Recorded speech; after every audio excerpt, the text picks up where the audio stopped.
Okay, let's dive deep. You've brought us a fascinating stack of sources today, all focused on decentralized identity and data. That's right. And we're really zeroing in on verifiable credentials Hmm. and this related idea of anonymous credentials, specifically in the ontology ecosystem. Yeah, exactly. The goal here is to unpack what these documents are really saying. What are the key concepts? Who are the different parties involved? And how the tech actually works underneath. Right. How does someone actually prove something about themselves online using this stuff? And this is where it gets really interesting for you listening. I mean, think about it. How do you prove you're, say, over 18 online, or that you have a specific degree for a job application? Without just handing over your entire driver's license scan or, your full transcript. Exactly, without revealing everything. That's sort of the core promise here, isn't it, based on these sources anyway? It is. And the foundation, according to your material, is Ontology's trust mechanism, which is built around verifiable credentials, or VCs. Okay, VCs, verifiable credentials. Think of them as like the digital version of a physical certificate or ID card, but designed for the internet, verifiable. Got it. Makes sense. So, creating claims that others can check. Your sources break down the main players in this model, right? They do. First, you've got the credential issuer. The source of the claim. Exactly. These are described as trust anchors. Think governments, universities, banks, entities with authority. They have their own decentralized ID and ONT ID. And they're the ones issuing these digital credentials. Right. They endorse entities, provide authentication, and the sources mentioned this is recorded on the blockchain with privacy protections built in. They're kind of the trust endorser. Okay, endorser, got it. And then who's next? The credential owner. Yeah. This is basically you or anyone receiving the credential. Hmm. You also have an ONT ID. So I collect these VCs, manage them. Yeah, and you decide who to show them to. The documents call this role the trust seller. You possess the verified info and choose to present it. Interesting term, trust seller. Okay, so issuer endorses, owner holds and sells, or presents. Who's the buyer? That's the credential consumer. They're the ones who need to verify the credential. Like an employer checking a degree. Exactly. Or a website checking your age. They initiate the verification. They're the trust buyer. Issuer to owner seller. Owner seller to consumer buyer. Okay, that flow makes sense. And the protocol itself. How does a VC actually get issued and checked? The sources outline three main actions. Credential request, the owner asks the issuer. Credential issue, the issuer creates and sends it. And credential verification, the consumer checks it when the owner presents it. Pretty straightforward flow. What about the credential itself? What does it look like? Well, the structure is described as an extension of the JWT format, JSON Web Tokens, Yeah. you might be familiar with. Okay. It has the usual parts, header, payload, signature, Mm-hmm. but it adds an optional blockchain proof. And the payload has specific fields. Yeah, key ones mentioned are JTD, a unique ID for the credential itself, is the issuer's ONT ID. Hmm. The subject, the owner's ONT ID. Standard stuff like ECAT for issued time, for expiry. Right. And then critically, CLAML, which holds the actual credential, the claims, like degree, Bachelor of Science. And Clem and Rev, what's that? That points to how the credential can be revoked. Important for managing trust if something changes. Okay, so that's the structure. Now, the crucial part. How does that consumer, the trust buyer, actually verify it? The sources lay out a few checks. One is checking the blockchain, and that optional proof is there. Right, using things like Merkle proofs or calling a specific contract function they name get status. Exactly. To see if its status is recorded on-chain. It's like checking if it's officially registered. Makes sense. What else? Then you verify the issuer's digital signature on the credential. This involves getting the issuer's public key. Using the ID from the credential header. Right. Fetching that key, checking its status, make sure the key itself hasn't been revoked. Ah, okay. And then running the cryptographic check. And of course, checking the X field, the expiration date. So check the chain record, check the signature, and expiry. Is that it? One more critical step.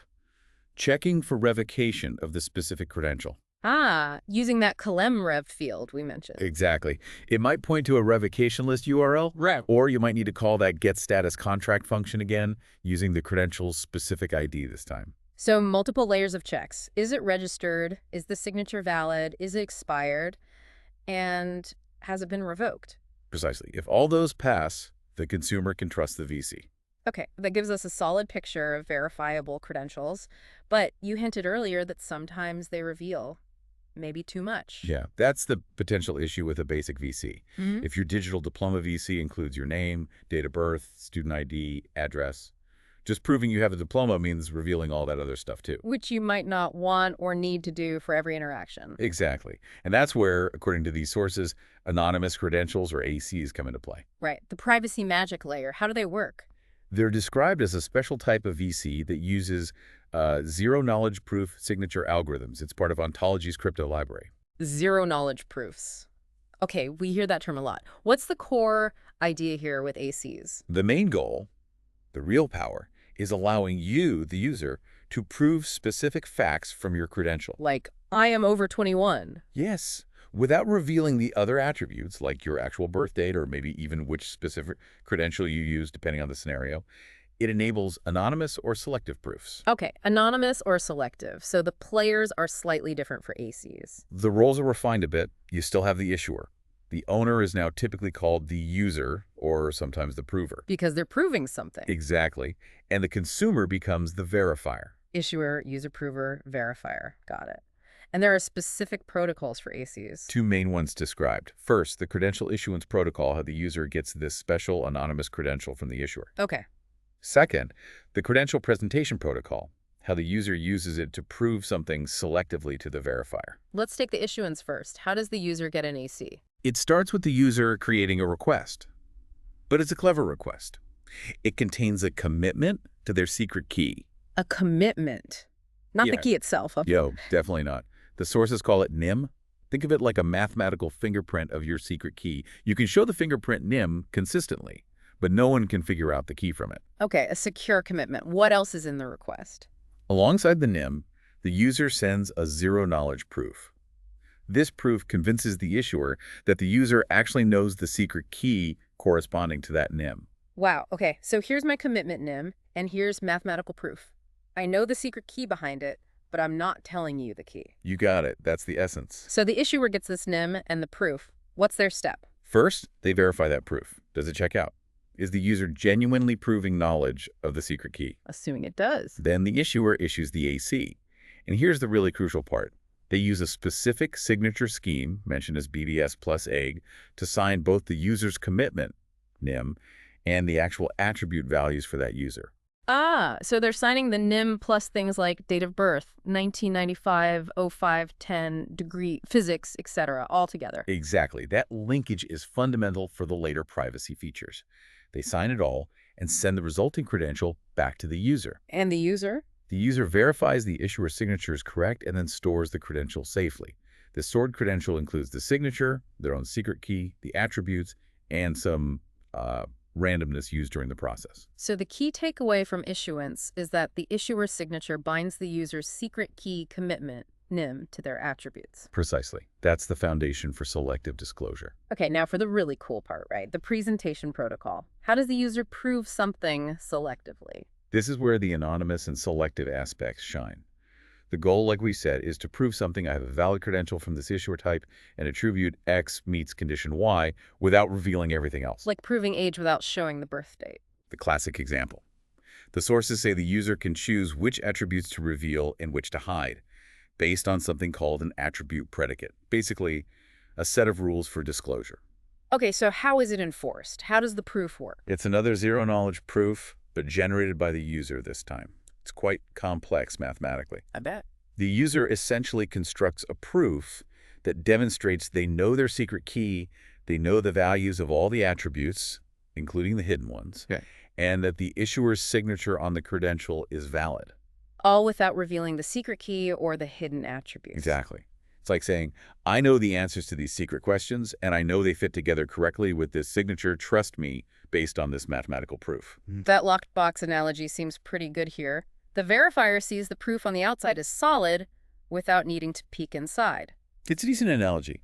The technical details involve the user randomizing parts of the signature doing calculations. It generates a proof object containing various mathematical elements. Okay, so the user generates this proof.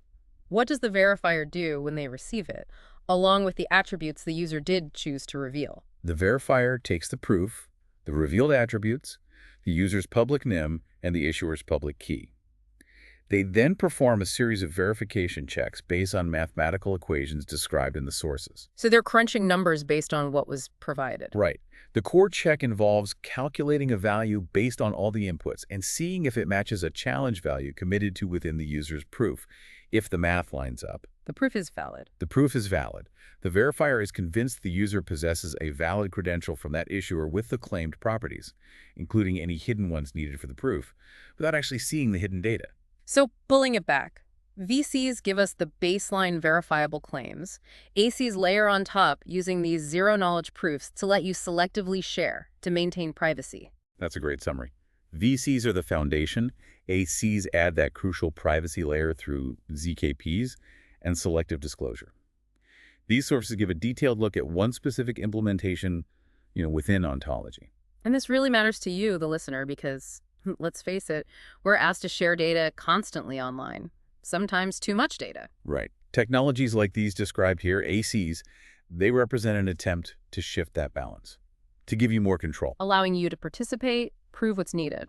But without that default oversharing of your personal information, prove just enough. So we've journeyed from the basics of verifiable credentials, issuers, owners, consumers, into the really fascinating tech of anonymous credentials, seeing how zero-knowledge proofs make private, selective disclosure possible. Yeah, covering both how they're issued and how they're presented privately. So here's something to think about, based just on what we've discussed from these sources. If you really gain this power to selectively reveal just enough information to prove something about yourself while keeping the rest private, Right. what kind of new possibilities does that open up for you online? How might that change the way you think about digital trust or handle your own identity in online transactions or interactions? It's definitely something to ponder. Thanks for bringing the sources for the deep dive today.